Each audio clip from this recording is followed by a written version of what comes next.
A lot of tech companies are working on AR glasses right now. And in the early days, it kind of feels like everyone's trying to justify why AR glasses should be a thing. For some companies, that may mean making sports goggles, and for others, it may mean making AR glasses for entertainment purposes. For Toshiba, it means basically putting a PC on your face. These are Toshiba's new DynaEdge AR smart glasses. They start shipping today, and they start at $1,900. Toshiba is aiming these at enterprise customers. Think people who work out in the field and might need remote assistance, but their hands are tied up, so it might not be easy to just use their phone.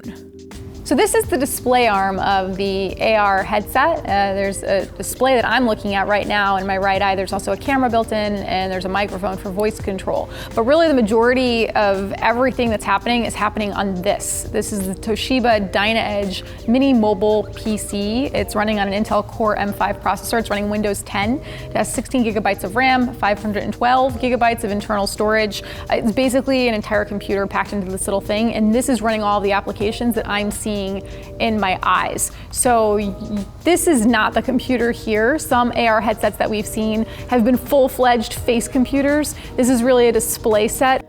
The glasses also have a swipe panel on the side, and you can eventually use your voice to control them, but that wasn't working yet when I tried them. I should also mention that even though they're called AR smart glasses, this isn't really AR like the kind you've seen lately. It's just a flat display resting in front of your eye. And Toshiba says that's because the kind of apps they envision people using with these, whether it's referencing a document or a PDF or making a quick Skype call, doesn't really need volumetric AR. So in this case, I'm actually going to make a phone call to somebody who is, in this case, across the room, but imagine it's a remote worker. I'm going to go into an application. It's called Call the Operator. This is custom Toshiba software built on top of Skype. So basically, it's using Skype over Wi-Fi. And I'm going to select that application using the computer. I'm going to go down. Right now I'm scrolling through a list of names. I'm going to find Philip, and I'm giving him a call. Hi, Lauren. Hey, Philip, how's it going? It's going okay. So listen, I'm having some trouble out in the field here, and I wanted to get a second opinion on this thing that I'm working on. What are you seeing right now? Yeah, I can see the camera, and I can see the guys behind it. Okay, hi Felicia. Hey Tyler. They're not both guys, but that's okay. What's a use case for this beyond just, troubleshooting a Verge video remotely? A use case is you can show me what you're seeing, and I can help you and try to fix it as quickly as possible. So when I first put these on, they weren't super comfortable to me. And that may be because the display was on my right eye and I'm left eye dominant.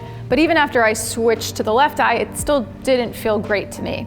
Other people at The Verge tried it on. They were a little more comfortable for them. One of the good things is that you can adjust the arm that the display is on, so you can sort of just twist it or position it in a way that makes sense for you. You can also easily slide the arm into non-glass form factors, like a safety helmet. So you would just be wearing the helmet, the arm would slide in front of you, and then you'd have the display. And also that kind of stable fitting thing made the display feel a little bit more comfortable. But there is just a learning curve when you first put them on. I mean, you're not supposed to look directly at the display the whole time you're wearing them. You're supposed to focus on what you're doing in the real world, and then when you need it, glance up to the display so you can refer to it. And this way it's not too dissimilar from some very early iterations of AR glasses that we have seen, like Google Glass. And it's different from HoloLens because HoloLens really just kind of covers your whole face, and even though it's AR or mixed reality, makes you feel enveloped in the world around you, this doesn't really have that effect. So to call these AR glasses feels like a little bit of a misnomer, and the pair I saw wasn't totally production ready. But like I said, these are still new, and Toshiba plans to run tests with its early customers to improve the glasses. And who knows, maybe in the meantime, more people will actually grow to love computers on their faces. I'm not seeing you. How's that happening? You're not supposed to see me. I'm only supposed to see what you're seeing, so you can concentrate on your job. Okay, so let's do that over again.